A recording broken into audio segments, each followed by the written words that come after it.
but tetunatuuka waawo. Museveni lekera okuwamba abaana b'abantu.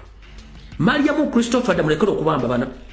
James Birungi mikwano gyo baganda bo bonna tubalina wano bifa tunayagala bita naye mulekera okuwamba abaana baffe. Emmotoka zemwagula zitwala abaana babe ku masomero tuzimanyi ssaawa meka weyitira bamujjo ssaawa meka atuuka ssaawa meka ne ku ssomero kwennyini tusobola omukolerako ekikyamu. But tetunnatuukayo eyo. Tetunnatuukayo. Nomwagala okugjamu empale nga temugenda kufuka. Ekyo nakyo kimanyi bulungi nnyo. Munywa omwenge n'amacupa ne mugameketa. Ekyo nakyo kimanyi bulungi nnyo. Mukwana mulinga abaana bako. Ekyo nakyo kimanyi bulungi nnyo. Neje mugula engoye tumanyiyo. Nezivaane ettaka maduka ge mutumya tumanyiyo. Buli kimu tukimanyi. Just tetunatuuka ku level ebakolako bulabi kuba tetwagala bakolako. Tetwagala kwefaanyiza kifaananyi kyammwe kye muliko. Wabula kuno okubalabula. Tusobola okukola obutujju ne si kye kifaananyi kye tulimu. Tusobola okutta ne si ekifaananyi kye tulimu. Bageto youth bonna tubamanyi we bali ne tusobola bafunako access ntubatuusaako bule si kye kifaananyi kye tulimu.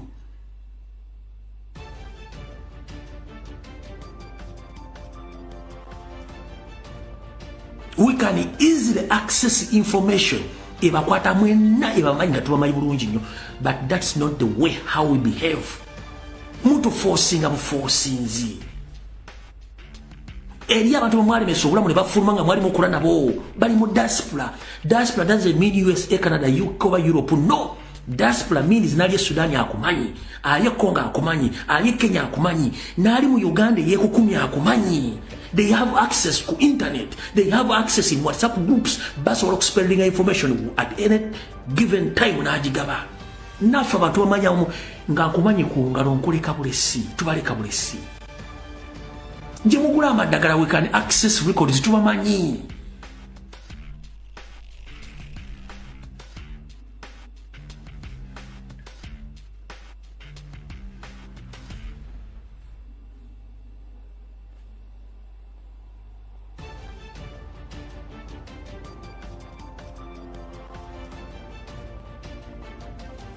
Naye ekyo si kyekikulu. Njagala otegeeza Christopher Damula tumanyi bingi nnyo. Lekera okuwamba abaana.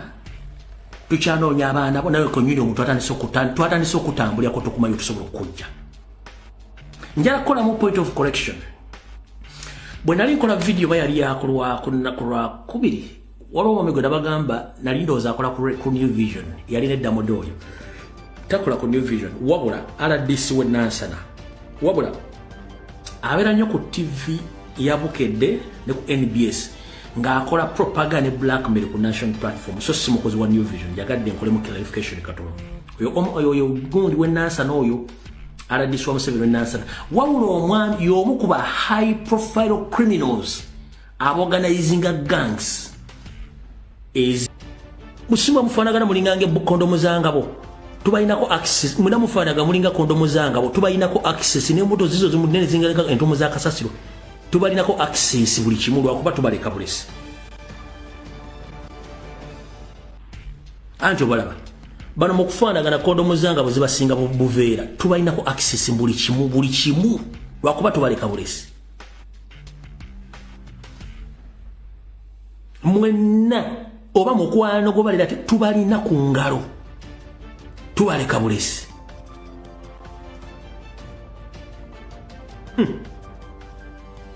Oba mukwano tubalinako access ku buli kimu tubaleka bulesi.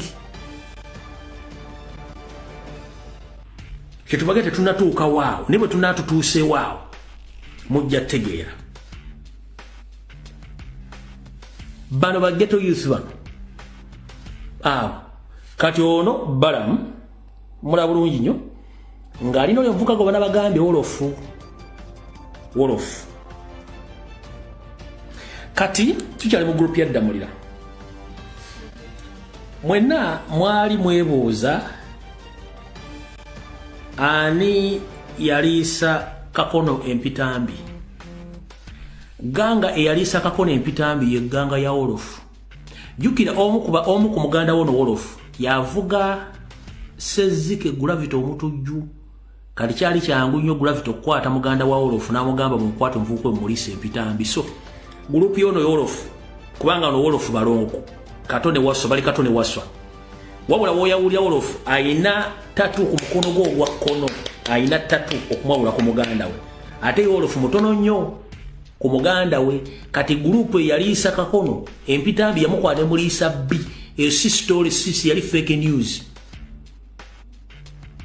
mukitegedde bulungi nnyo si fake news kakola ebitufu bamulisa empitambi bamulisa ebyayi yo group ya Wolof ne muganda we avuga gravity omutujju bakwata kakono bamulisa empitambi so city yali film mukitegedde bulungi katubaga ebintu bino mulowooza nti byaki byakuseka family ya Balamu okuginoonya si nyangu nnyo kuba Balamu tukyamunoonyerezaako ekituufu yaani kubanga naye akyatulemeseza okukola ki akyatulemeseza okufuna obulungi kubanga watukyanoleza ebintu ebimu bitakyakwatagana ku musajja oyo Balamu Barugahale. Alright, kati awo tuvuddewo katugende ku nsongera katuddeyo kere mu kabox katono kubanga tunda okugendako mu Northern Uganda mugenda kutya nademba wadde obudde butono nnyo nga n'ebintu bingi ebyokukolako. Wait a minute.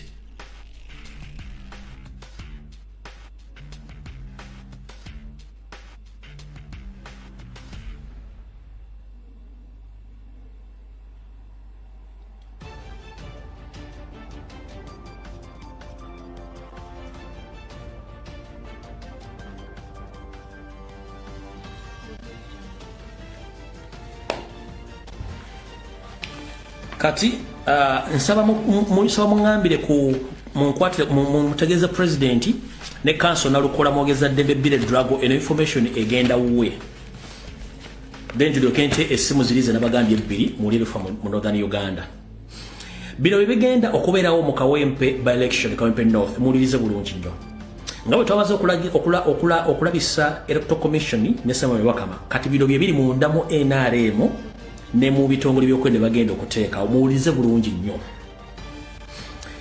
National Reverse Movement wa National Reverse Movement n'ekitongole ekibbi ky'obululu Uganda Electoral Commission bategese ebintu bino wammanga already bataddewo dda polling stations 32 enfu ezitandala balonzi nga balonzi babayina bagenda kukola ebintu bigenda kubeera 5 n'ebira bengenda okwongerako wano wansi. Ekintu ekisooka bagenda kola kye bayita ballot staffing kwe kuddira obutiikinge ne batandika obuteeka amabox ago bagenda kikola kuba kiri ku plan yaabwe okubawanguza.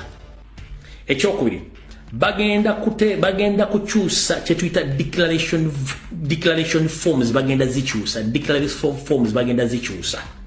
ekyo nakyo council nalukola mbere nga mukimanyi declaration forms bagenda zikyusa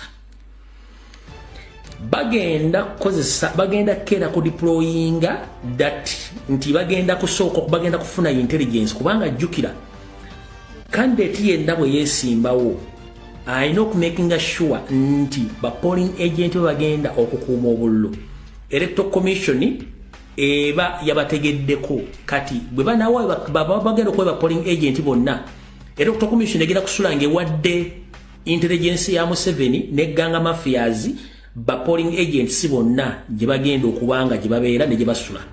Kino kigenda kuba omulimu ddamulira ne iso ne seemwayo kutandika okunoonya buli polling agent yenna wagenda okubanga yasuze either bamuwambe ekiro ekyo oba siki bajja muwambira wennyini mu kulonda nga kutandika ku makya bamubozeewo. Ekyo nakyo bakirina kuba bagenda kidnapping aba polling agents. Ekyo kiwedde ekyakusatu. Ekyokuna Mr. President wonna woli muno bakanjala bukutuukeko antegeddeko ku mutimbagano ogambye tonaku rencha olw'omukaaga ogenda kulabikako mu kuba campaign ku campaign za Nalukoola mu Kawempe North ogenda kuddayo naye embata za neti zino ezibika amagi agakkala ebbiri zigambye nti zigenda ku trackinga gy'ogenda okusula entambula yo na buli kimu bagezeeko kubulookinga obutatuuka ku campaign w'onoobulaze. Naye mbalayirira bagundi buli kye mukola kyonna making sure nti omusajja ono temumukoonako nchidda mu making sure nti kyemukola kyonna temukoona ku musajja ono lwaki wano ku mutimbagano kuno tujja okulangirira ekiddako nga neggulo tennakiranga tujja okulangirira ekiddako wayina abantu 27 ze mundu 27 Ugandans ogamba tuli mbukadde 10 plus nchiddamu wayina mundu 27 n'abantu 27 naye nga baali basukkamu tuli mbukadde 10 plus subira okukola please temukigezaako tugenze ku kyokuna nkubiriza omulango takungula mwenna abawagizi ba national platform n'abakulembeze mugezeeko nnyo okulaba nkiddamu nkubiriza mwenna abawagizi ba national platform n'abakulembeze nga ne council nalukoola mwoli nga nkyali mu democratic party enkadde eri so seeno eya Nobert Mawube twakolanga akakodyo kano kankabanyonyola bunyu mukategeere nalukoola kawandiike wano twayinanga akakodyo mbega nkubege nabo batuyiramu abantu abatubega aziweero ngenda basa mutuule mukola akakodyo keka musindika abantu nga tebasubira nti ba NRM bagende nga babadde bitishat bya NRM babere mu crucial meeting ne programu zaabwe zonna zibagenda okubeeramu bana abana mugendo sindikayo batandika okufuna information ba accessing information bagizeeno bagibawe manyi bagenda okukola kano kakodyo mubale temukama ife twakakolanga mu kampu za twagenda tusindikanga y'abantu babega ne batubiza information bagenda okukola ekyo batukimanyi kana kino kankyogera kubanzi bembyogera kate nga musiza agulesiyani mubbo bayinamu abantu baba batubega ne baza information ne plans of naffe tukole ekintu kyekimu tusindike baganda funa bata mabade bitishat bya NRM nga befudde ti basupporta nnyo baani ba either ono Luswa oba n'oli muwala wa muzukulu wa Bulengeeta tubasindikeyo nga mu crucial meetings zabeeramu deciding and mission zonna nga tuzinamu kubanga ffe tulina access ku intelligence ya Museveni bagenda okukola bino tubagamba kati nakino namwe musindike y'abantu mu crucial meeting ezisalawo babenga bajjayo information gano gabuwa kubanga bino byembagamba biva mu intelligence yaabwe kati nange mbongereddeko bongereza kakodyo kano nawe musindike abantu batamanyikiddwa publicly nti bamanyikiddwa nga naye ajja kufuuka nga yasinga n'okkuba emmeeza n'okuwa amagezi ngina bwe kitakisa ku investingamu kasente akayinvestingamu n'agula trust nga nawe batugulamu trust kanamo kimuyina okukola tit for that nga bekyasala kuba ng'oyo muntu mukuba olumi mujjemu oluba mumujjemu olunyina nawe kikubbengu nomujjamu oluba baga nti ekyo mwana ng'olumala ofuna information ng'ogizaa nawe batyo batukola abalako firimu zonna eza intelligence mbega asobola okuba mukamu olu n'amujjamu amannyo naye ng'agula trust eri bana baze byazzeemu kati ekyo nakyo mukikozese nga babasizeemu abantu abajjamu information namwe mufune y'abantu ne mu crucial meeting ezisala buli kimu kyonna ffe mu intelligence tuyinamu era batubuli ebintu bino tujja tubagamba namwe kimba mukola muzini nako esigaddeyo zonna ne mu commission mukole ekintu kyekimu bwe muva ku byange mujja ngenda kuwangatto ekyo nakyo nkimaze nkibagambye kibadde kyakuna nti mumaking sure nga bwe batubega naffe tubabege musobola osindika abaana nga bali mu ngoye za NRM oba nga bali mu ngoye za bulijjo naye nga si bawagizi balwadde ompulidde bulungi nnyo basobole okubega buli kimu bakituddize ne kyebagenda okukola ne mu intelligence omuntu mukikola ekirala ngenda kusaba buli muntu yenna ayagala enkyukakyuka mu Kampala street ne mutava wala nnyo buli omu bambi nkusaba lwakiri osule ekawepe kunaku lw'okulonda osule ekawepe kunaku lw'okulonda naye provided toyambadde lugoye lumyufu engoye emmyufu kunaku lw'okulonda tuzirekeyo bulungi nnyo engoye emmyufu kunaku lw'okulonda tuzirekeyo bulungi nnyo buli wabeere mu ngoye za bulijjo nkusaba oba toli mulonzi naye ng'oli muwagizi oyagala enkyukakyuka amakubo gye bayisa obululu gye babbira yonna tuba tumanyiyo bulungi ngenda basaba mwenna abaagala emirembe musule ekawempe sawa zigenda okwera 12 nga maze okunaabako obuyonjo ng'amaaso gatunula buli mu ku polling station ekyo mukitegedde bulungi nnyo mugende mukuuma akaluka nalukoola mujjemu uniform za national platform buli omu agenda toyambala kintu kyonna kyefaananyiriza national platform please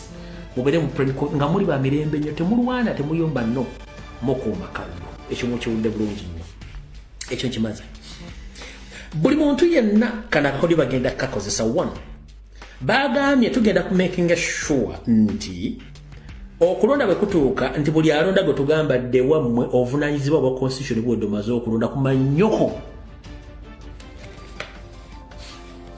muwulire bulungi baatesiza ne bagamba nti tetugenda kukkiriza muntu kulonda asigale ku polling station bwe bajja kubeera congested okubuzaabuza abalonzi mu buli amaloko bagenda mugamba vaawo ddewo kati mukulu kyamaani w'electoral commission bannyamu ne bakitammwe temulina lukusa lugaana muntu kulonda kalulu kenadde ebbali n'alinda babalira akalulu nkiddamu ladies and gentlemen tebakugamba nti bw'omala okulonda ddewo no bw'omala okulonda fuluma perimeters ze bataddeko ez'obuwuzi balondera ku polling station oyimirire babega wakawuzi bwoti ng'oyimiridde n'essimu yo bulungi nnyo weetegereze nnyo in fact tulina okubeera ne ttiimu ekyeki buli muntu ayingira teri muntu ayingira ng'ali mu jaketi tuli mu sizoni ya musana ajja nga ayambadde jaketi musake mukwata akabaddiye jaketi agijjemu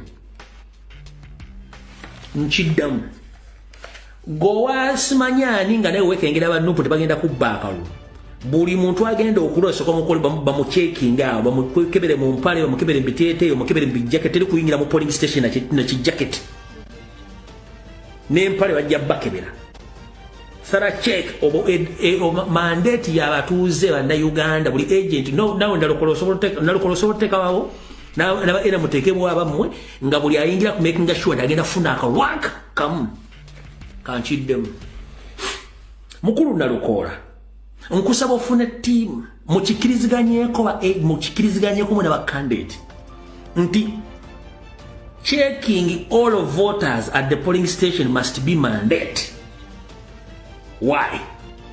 Omuntu ajja ne jacket ku polling station teteekeddwa kubeerawo n'okukebera omuntu agenda okulonda mu mpaleze oba mu biteeteeyi sole to mention nakyo kibeere mandate ng'omuntu bw'agenda bamuwa akalwaka era kagenda okutiikinga period naye ojja kola omusajja azze n'ekijaketi ajja azimbagata bamuwadde otuukere mu kutiikinga asooka ajja mbuno bwe yaleese ng'asooka by'omu kibbo kino kiyamba mmwe naffe kituyamba okujja omugundi yabbya akalulu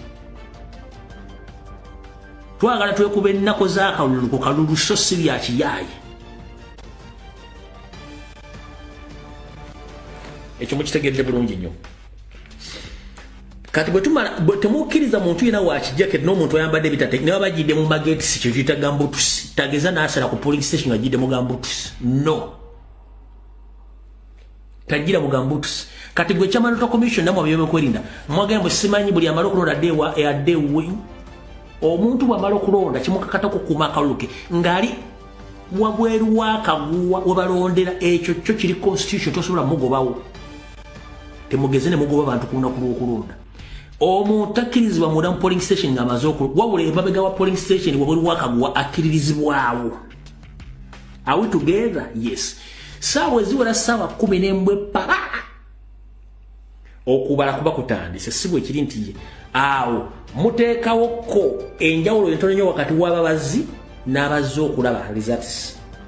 Buli muntu essimu yo weesinga okukolera olikodinge buli ekibaliddwa awangudde ne gwe bawangudde olubwafunye results muzisindike ku mutimbagano muzisindike ku kiri muziwereze buli omu buli polling station yonna results zaazo muziwanike. Simon byabakama ne returning officer weka wempe north ojolangirire jjajjaawo ba muwala wa jjajjaawo ojja kumanya lwaki embaata bwenywa amazzi ate tegafuka ojja kumanya lwaki embaata bwenywa amazzi ewaluka mawaluke. Results zonna ku polling station nga tuzifunye zonna lumunti gundi awunakola wangudde wana zonna ziwangudde ojja osome muwala wa Kigongo oba ojja osome ono Luswa omufere we NRM mbu wa opposition ojja omusomemu nga nalokoya wangudde mujja tubuulira kajja tandikire Kawempe simanyi ono ajayambadde topi mbwataddeko topi mweze engalabi z'emitwe gyammwe engalabi zina okujja nga nkalo ojja na guno omutwe bwe guti enkofiira jaketi magetisi sibe biteeteeyo zimbagadde olinga sekoko emaamira no we nkiddamu gamba otusi sibe biteeteeyo bizimbagatadde olinga nga sekoko egenda okumaamira enkofiira simanyi jaketi byonna mujja bireka watuko oyo bubbi bwommwe kati results zonna tuzifune kubanga bakabalira ekitono bakabalira ekikama 300 polling station results tuziwanika wano Simon Yobakama ne returning officer wa mujje mulangiremu omuntu omulalo ojja kuwulira mu bibonyokera mu Kampala ati wetuva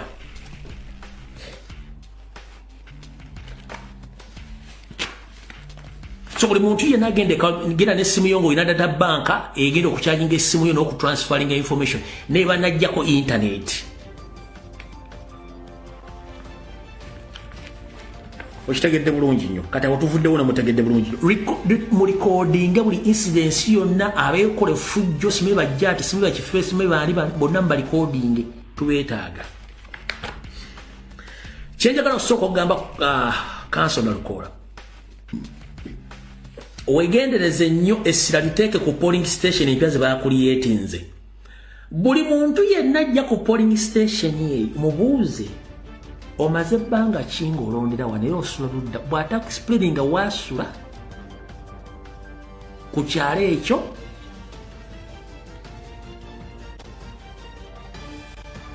asobola okugala nsula ku kyalo ekyo nga bamupangirisiza akazi gwe baliwo abantu nga 10 omubuuze tulage ku foomu ze za transfer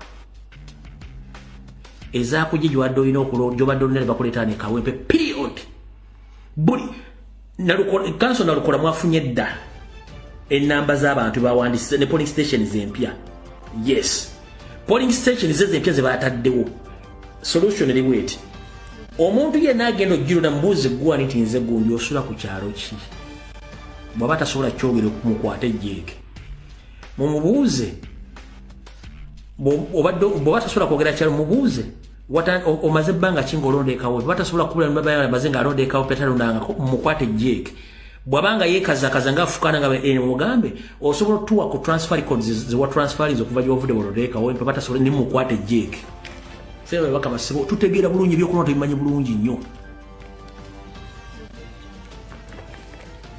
miramu mubikola nga byakiyaayi so ebyokulikodinga mbere nga bukimanyi bulungi nnyo posting those results nga amazo zirangira mu kitegere bulungi nnyo so kati kino kivuddeko njala kuta amasimu kubanga ne bakomredi babiri bokka benjagala batuwe information dokusitira in Northern Uganda on get to information olw'ensonga tobaddeyo ekintu kino ekyapeninza olwaleero kamukubira essimu tuve wano lindako bino byapeninze mu Northern Uganda olwaleero abalalo bali mu kukola fujjo mwana muwala ono kabasomera information eno rape murder. This lady who is currently in serious pain at St. Mary's Hospital, Lacho, called to do a casual work in the farm of one of the Balaro in Kokeli sub-county, Noya district.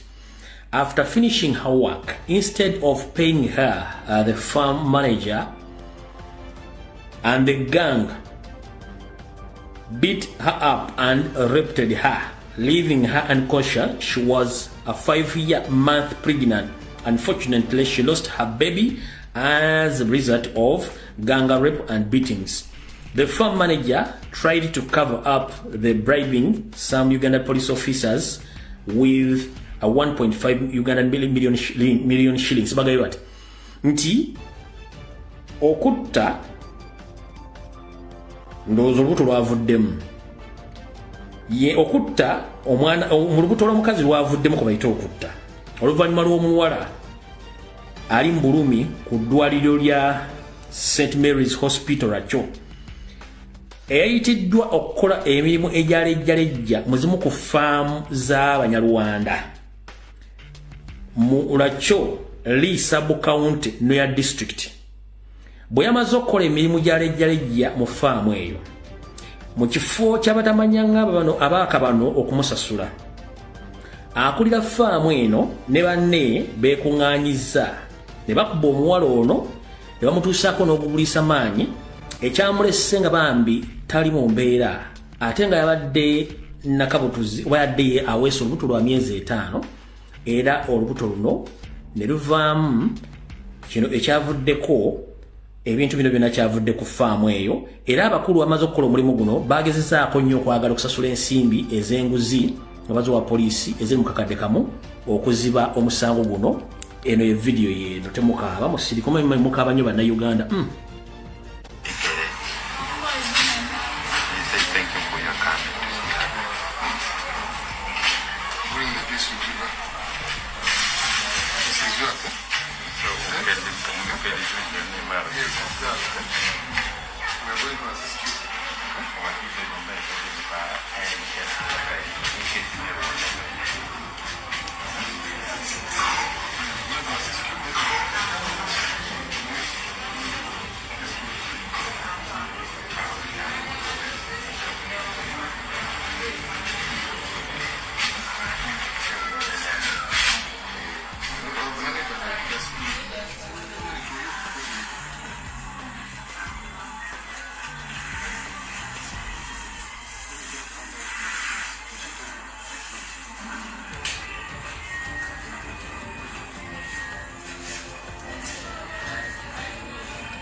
ati atala kutambulire kusibira ya menvu kampito omuntu ono abanyonyola ebintu bino obitegeere bulungi byo bannaffe bo emirimu gyabe gya kukwata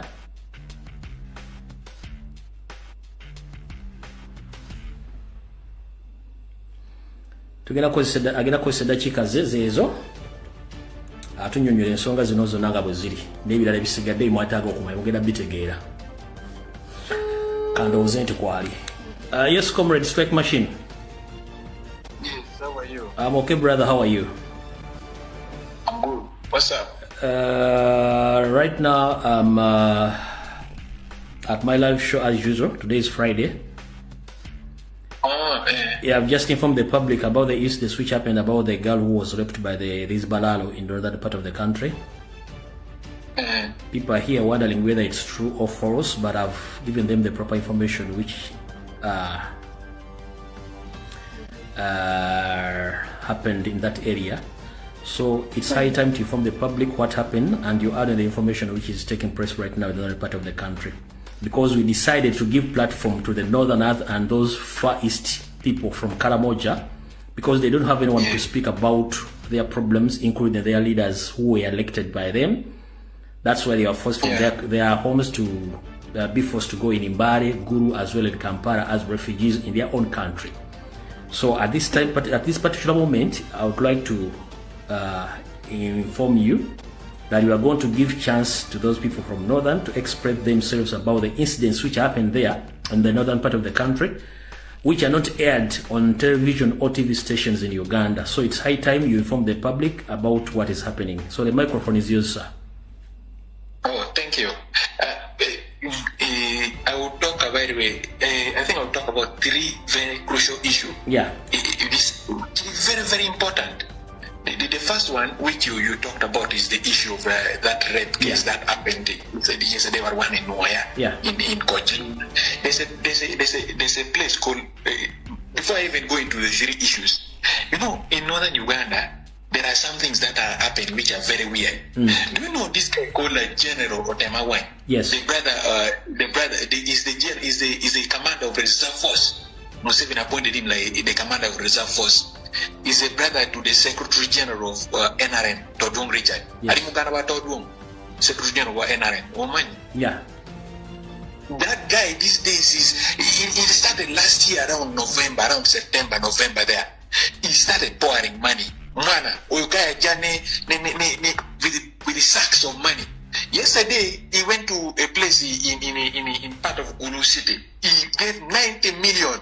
The other day, today he went to Gulu main market. He said 180 million. He went to the other time was in total, if within a period of only 1 month, he spent 1.5 billion shillings. He's giving to people. Alikuga was saying that. I hear he gets money from the Barado. That one is Barado's. Actually, he's the guy who pressured Mapenduzi to convert to NRM because he started threatening that if Mapenduzi doesn't convert to NRM, he will contest in Mapenduzi. Strike machine, comrade. Eh? Can you give brief information about this rape case? Then we continue from there. Oh, yeah. The rape case happened like this. This lady, I call her like Ngomuntungi, like any other common passion. Because about like we like to cook some food for her kids. She doesn't have the capacity. She's not rich. She doesn't come from a wealthy family. She has a small family of I think 4 kids. The 5th one was in her home, which was 5 months. This in the morning of Tuesday, the lady was called to go and work at that Balado farm, but she was not available. She said that she would go on Wednesday. So she went on Wednesday to work in that farm. It's in Kodli sub-county in Waya district, where the Secretary General of NRM comes from. So what happened was that when the lady went, she finished that work, I think around 4:30. According to what she was saying, she finished at 4:30. When 4:30 came, she asked those people to pay her. Said that she can leave and go home. So what the farm manager of that Mulado stated that they've gone to change money in the trading center. The lady should wait. Little did she didn't know that they were planning for her. So like 5 men. Like around 5, that's what when the Eastern dance started by slapping the woman. When the woman said that she wanted that money and all those, she saw time was going and all those stuff. So they just came, the man started harassing the woman, they slapped her, she fell on ground. Then this one guy addressed her and then started Mukazi like in broad daylight in a compound, just at the garden side. They raped the woman there, they like 5 money abasaja basato gabalina amanye nyo abawera kasi they behave like they never had sex in months. So they raped this woman, they injured her private parts seriously. By the time they came to the woman got some energy and crawled. She crawled like Ngomwana at Aneka Tabla. She crawled and went to the roadside, and a border guy passed by and saw her, then carried her to another health center. The situation was very tense, and they couldn't keep her in the health center. They had to take her to Gulu in Lachu Hospital. That is where she is right now, nursing her pain. But she lost her pregnancy. The pregnancy was 5 months. Then she lost the pregnancy. Now the baby is gone and she's still at the hospital. Now what happened was that the farm manager, because you know these Balalos, they have money. They have a lot of money. So what they did, they started bribing the police from this farm manager to ensure that this case was sealed. So that they don't talk about it. When the money was paid, I think the pressure from the society, some activists, the DPC went because the pressure was tense and they wanted to show that it was wax. Can you imagine somebody was raped to taking Minute Maid to drink? And to make matters worse,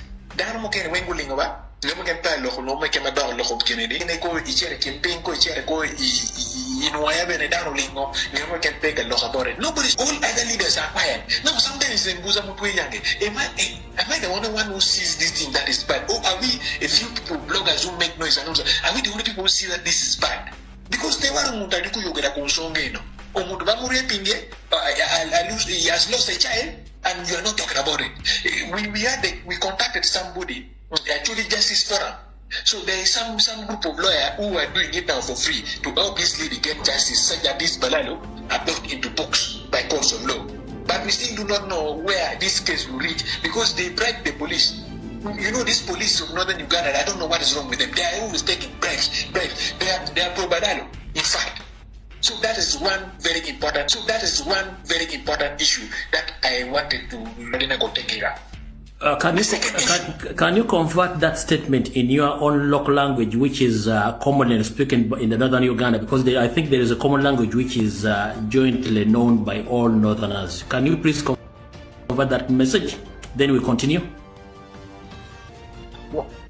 Now, look, my any more down when the meeting now, and I share a video ne Facebook Twitter WhatsApp daho ini lagu wacha katich ipule ichande ni wacha katich poro ma bilelo nyomo ma ubero mulelo la gwapia mo uloini uchuti do poro na mo acha ka do poro uti do poro mo uti ne chamo ke no mier ke chul eno keba ke tibe pa jare katara indo katara mi chi kemo chiro indi chulu yen ali di mo ali wa pa di pe katara di me ito na la mi no ke chul la mi chande pero que no tiene joine cara que no go piero tame com la miri ma con la miri nyang le de ngo ko men no joine no ka go piu tame com e no ke chamo ke ni tiene chamo ke ni joine me go piu por com la miri ka dong mo ja dong la miri mo ke no chalo ni ba ke com mo ke no chalo buru kere ke tam no cho bara ma de ngwen me buru ke da jel ma ye di ba be ki pe pa mo la miri ye di la tiene mi dua bi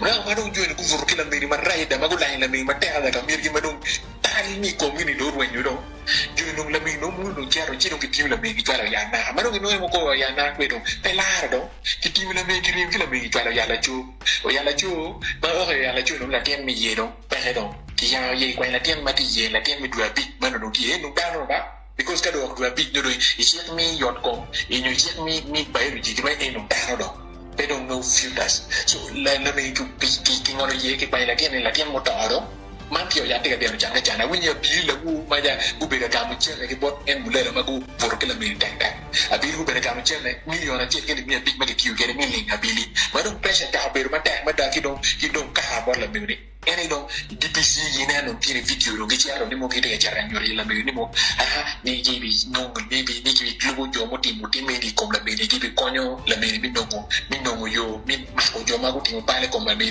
we en no bene po be ma mai ni ti maraj ma konya pere amnya ma tuer punya cha wen kini mo pangi ko wan ke kene daman na ke ne ya juri ka ni o be ken ke maraja ko jo mo kene pege ne ko jo mo kene wango toya because nyamo pega lo ke ni we radio station mo ken mati amati de dar ka ke ni ko ni be gi ko ru pingi ko we ni no ma lo ke ma da per ma te ka dia juri ka ke ni pere pergi beno de lo politics ko nganga banke ma konyo daro ko matwala mira daro ya bwangi kichak lo mo kichak chimo wan je mara je mateka dimay society mo meko kalke mi ki lo ye ka kiri mo lingo ngam pe ki lo ye chiro na ma u lo ye ka kiri mo lingo pe ki lo ye chiro gin maka mai ni jo maka mai ki beauty mo gin mara je jul kan ki mara da di ka gele ke ni ki chi ar kere ka mo pobo ti me matwala wabi no yo mi jiyo genero mi wenyi kom ki maka ma tutu lo ko kama leng we ti nyut ki kama leng we ko lo we nge ni mo joni ki bi buru ke dan tak tak e ki ka ga ka ni kulu ka ka ki buru ki tujo i ko ki ko ki buru ki tujo ki buru e me ni furne anda tu wote ne ni pero ki mo ki ma chi ra ka mari ya chuli ya yin ki buru be do kama no jo makan kama mi ra ka ti chi promo ti ki no yo ma ba mi ti ki ma no yo mi kwawa we kun yang ni mo tim me pe ye di kan kan an tim maran madam that one is it now going into a second issue yes I will try to be very very slow and talk about this yes I will start from what happened right now in actually they actually asked over actually as a chiefdom asked over I think over 70 plus clans different clans and each clan has what called a chief. In actually there are like over 70 plus clans, yes. And in each clan there is what I call a chief. So what happened when Museveni came into power to ensure that he could manage actually properly, the British were exiting, something like that in the 1980s, something like the chiefs to elect one person to represent them to make what I call a paramount chief who represents the entire actually chiefdom. So there are like over 76 plus clans. So almost 70 clans They were instructed to elect one person to represent them. To represent them, yes, to make the paramount chief. Yes. So all the clan leaders are supposed to come together and elect one person to represent them, yes, to be the paramount chief of Acholi. That is what happened. But there were agreements, I think, at that time that it would be rotational. If this time this person is elected, the person can start for this duration, then another person can come in. So what happened over the years? There's been fights. The current paramount chief of Acholi is called Onende Vidachana II. He has a lot of problems. He has his own problems, and one of the problems is that the wife is not Aracholi. So in the normal circumstance, before Museveni, who came with that thing? So it wasn't like that. In Acholi, every clan had its own leader. That was how it was before. That's when we fought the Lumbuye rebellion. That's when we fought the war. Every clan had its own leader. So that was how it was. He used his system of divide and rule.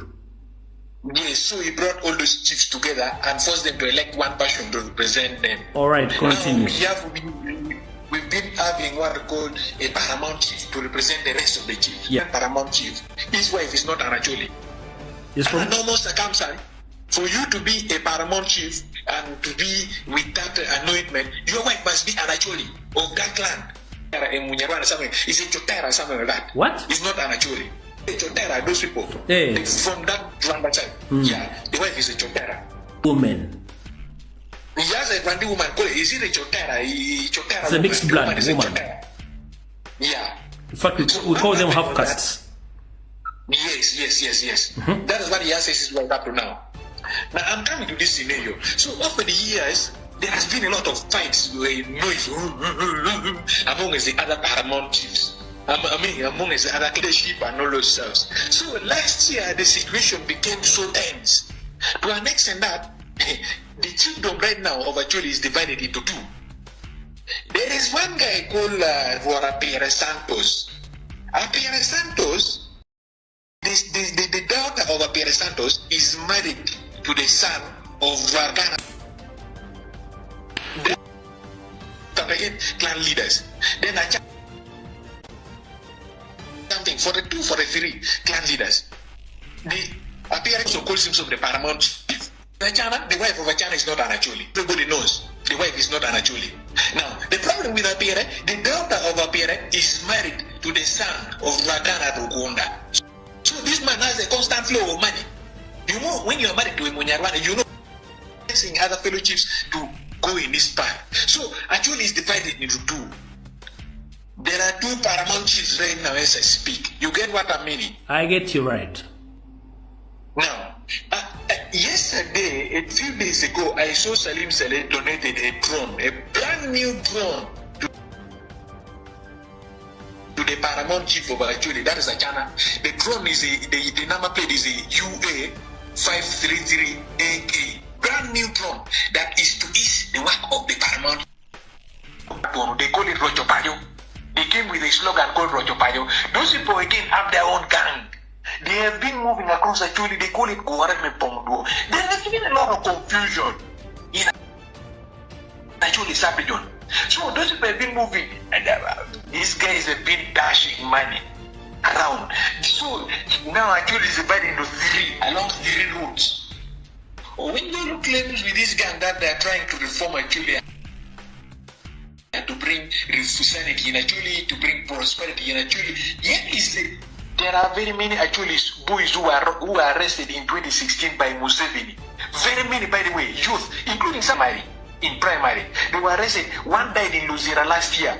Museveni came to Gulu with his, you know how Museveni behaves. He brought guns. I think there was he used UPDF to attack police detaches and UPDF detaches in Acholi sub-region. I think in Pabo, in Daru, around Opiat, that is in Omoro district, and some places within Gulu, around Gulu. So they started saying that youth around in Acholi are having guns. These are ex-combatants from the bourgeois rebel of Coin. So they arrested very many people. See, up to now, as I speak, I can tell you they are rotting in Bruzira. The last time we spoke about it was last year, but in 2023, that was the last time anybody talked about it. The person who talked about it was Gilbert Olanya. He went and saw those people. was, according to what they say, he was brutalized and sodomized, those kind of things in Luzira there. So the guy died in the prison. And the body was not even brought home to people for his family to bury him. So where was he buried? Where was he buried? They did not bring the body home. And we don't know what UPDF, what... Continue. He died. They did not find the body. So he died in which prison? He died in which prison? Luzira prison. There are, right now what I'm very sure about, there are 16 people, 16 youth. All of them are below 35. They were arrested by that operation was conducted by, I think it was ordered by Mozi. I think Mozi at that time. The one who ordered, he was the one that ordered that operation. It was Mozi. Because at that time he came to Jacob Lanya's place. Moro, that's where he was staying. He came to Jacob Lanya's place. That was the first time Moses' photo appeared in actually WhatsApp platforms, where he was putting on a shop and he was having a bottle of I think Jameson on the table sitting near him with that. Who has even come up with anything that can show the families that there is a sign of relief for these people and also sign of them coming home? Nothing. Now the problem is that since Acholi is divided into 3 lanes, nobody's talking about it and nobody's willing to talk about this because each and every one is talking about his own thing. Now, to make matters now more complicated, there is what called nodding syndrome. Next week, I will share with you some videos and some photos of what they call nodding syndrome. There has been a lot of politics in actually sub-region in regards to nodding syndrome. This is how the thing, you see, the problem with this division, nobody's talking about problems that are affecting actually. Even the paramount chief cannot talk about, nobody's talking about anything. When Dolo is coming with his education and actually, we need, yet you have seen. Yesterday I shared a photo of Porogale Primary School where I studied my first term, P1. I studied in this very particular school when we were in displacement camp those days in the early 2000s. You saw, there is no desk. There is no, there are only 7 teachers with 769 pupils and only 8 textbooks, no paid latrines. People go and poop in the bush. Repeat that. Please repeat that statement again about that school. In school, Latigi Primary School. It is in Porogale sub-county in Pate district.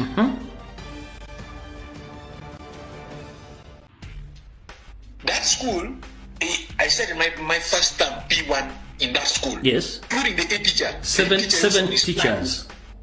7 teachers. Then there is what I call, there's an S4 dropout who is now hired under PTA to teach also. So making 8 people. 8 staffs. Against how many students? 769 pupils. From P1 to P7. There are only 8 textbooks. Only 8 textbooks that is supposed to be shared. Wait a minute. The whole school of 700 students, they have 8 books, textbooks.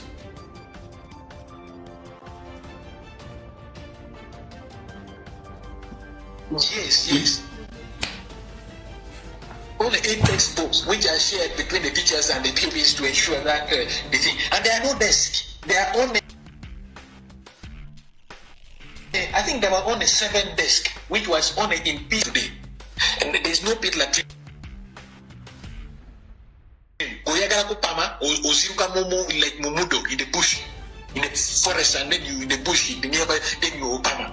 That is that. Now for guys who have periods, if you have periods, you are on your own. The other time, Mama Matama Janet Museveni promised that she would bring sanitary pads in northern Uganda. You remember those campaigns? I think was it 2016? She said that she was going to bring for us a campaign by sanitary pads. I don't know, no sanitary pads. And nobody's talking about this. This is nobody's talking about it, and it's like that up to now. The area member of parliament of this particular place is called Santa Okwa. Is the area member of parliament. One MP of this particular place is called Manyapaska Akelo. That is the woman MP of Pade district. The LC5 chairperson of Pade district is called Voyakeles. That is another very serious crook who has been evicting people in some parts of Cholbi. He has been evicting.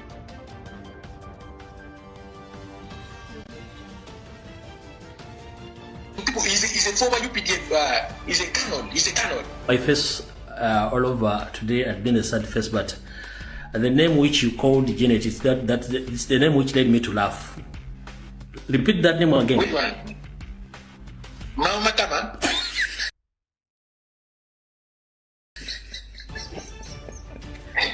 Anyway, continue. So that is another very serious issue, land grabbing, which has been very consistent. Now, to come into another issue, comrade, I need us to talk about this issue here. Every year, this has been an incident. Now, right now, S campaign is here. S campaign has reached. The campaign time has reached. Nobody is talking about it, and the situation appears mild. But the issue of APA is a very serious issue. A very, very serious issue. Last week I did mention something about this, and I will still want to say more about this. Then I will conclude with the Karamoja issue. Now, in APA, you remember there is, first of all, one incident that happened which is very clear. Right now I hear, okay, National Forest Authority did a plotting using satellites, using a plane. They flew over APA and mapped out the entire plotted the entire land without even people knowing. They were flying planes around those planes, the helicopters and also they marked so that they can discuss, because that land is in Olanya's constituency, so that he wants to meet so that they can discuss this particular issue on how we can get on land. The company of the guy is called Equatoria Forestry Company Limited. Equatoria Forestry Company Limited. That is the name. That is the very thing that the guy is taking. The company that he aids in Uganda. It's called Equatoria Company Limited, Forestry Company Limited. I will send you the photo of the guy. He has only one photo. He doesn't have very many photos. You know, this man is a Ukrainian. That's what I know. So that is what happened. And that is, let me share with you the photo of the guy as I talk, so that you can see the passion I'm talking about. Share it right now. Yeah. So the guy is taking, he has gotten that land and he wants that land now. And they giving him, I don't know, is it giving him or they surrender? That is the guy. This is the guy. This is the hooligan who has gotten the chunk of land. It's called Peter Scott. There are some other photos of it, but I lost it. I don't know I lost it because I got it from somebody. Now, that is another passion. He's getting, 6,000 acres of land. In which country do you think you can get such kind of land? Now, that is what happened in APA. You saw last year the other year I was sharing videos of people who are tied on a motorbike with the blankets or with the boveras to take them to Gundi. That is still going to continue because the other time, Mama Kabina, the lady who was telling us to bathe using papaya leaves, was the very person who went to APA and was telling people that people should vacate that area with Chiri, part of APA, drilling center, going to the other side of Lee also, that people should vacate because anybody who remains there, they will use force to vacate them or to push them off. And they were saying that if you're leaving, they'll give you 10 iron sheets, 20 bags of cement, and then 15 million shillings for you to go and look for shelter elsewhere. Can you imagine? You're telling people who live there and they buried their ancestors, their generations of grandparents in that particular land. You're telling them to leave because you want that land to give it to Chinese, to Ukrainian investor. So that is the very and Musawas, is important to mfuna ganja kuzima matame yabaki nimikonde obakusamba tama bibina because politicians naturally instead are defecting to NRM. Instead of confronting the NRM, people are defecting to NRM. You find people like Mapendusi are going to NRM. People like the other guy I called is going to NRM. There's a guy called KMP going to NRM. There's Lucia came NRM. Let me tell you one thing. These people are not doing it because they love the Jolly people or they care about the Jolly people. They are doing it for their political survival. And I want to make this very clear that you do not be lied to that the Jolly or the Karamojongs love Museveni. No one loves Museveni. The thing is, if in Kampala, where there is camera and media every day, Museveni can do what he has been doing recently. You've been seeing over the years what he has been doing on camera. What? Now, you think of what they can do in Karamoja, where they are burning houses of people. This evening again, I got another information. Somebody set fire in a homestead, and the person ran away. They chased him, they did not get him. But the elders were there. They set off in a village called in Kanamwo village, in Natonga parish, in Kotido district. Somebody set a building on a grass thatch house on fire. By the time they came for him, he had taken over, he had scattered, nobody saw him, but he ran and was never gotten because he ran into the bush. And he had a gun, that's what they say. Good enough elders were there, they set the put of the fire before the fire spread. But one building had already gone down with everything in it, national ID, clothing, food, everything gone in it. Can you imagine? So these people are, when they fail to convince you to give them land, they begin burning your houses, they begin causing problems, giving you problems such that your problems can chase you away from your land for them to remain to feast on. The other day, around 63 families were left homeless in Karamoja. I shared the video, but up to now, the Ministry of Disaster and Preparedness, this 4-eyed woman, Bay Lillian, has not even reached that place. They've not even gone there. The Ministry of Disaster and Preparedness, Ilarunet, those of them have not gone there. Mama Karina, those of Nabanje, they've not even gone there. I thought, obviously, the Prime Minister should be attending this issue here. The other time, when Karamoja issue, Karamojons were dying of anger. This 4-eyed pink woman was the one stealing Mabati. The 4-eyed pink woman, you hear Simanya, this one, is it Matia Gasaida, you hear the other one, they were Nabati.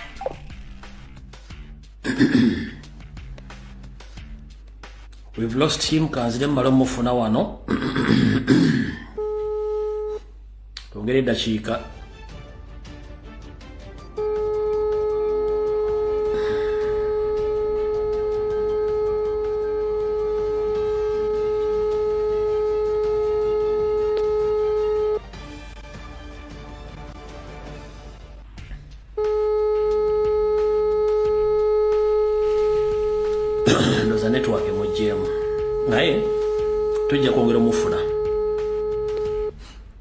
Alright, there's a network emojim.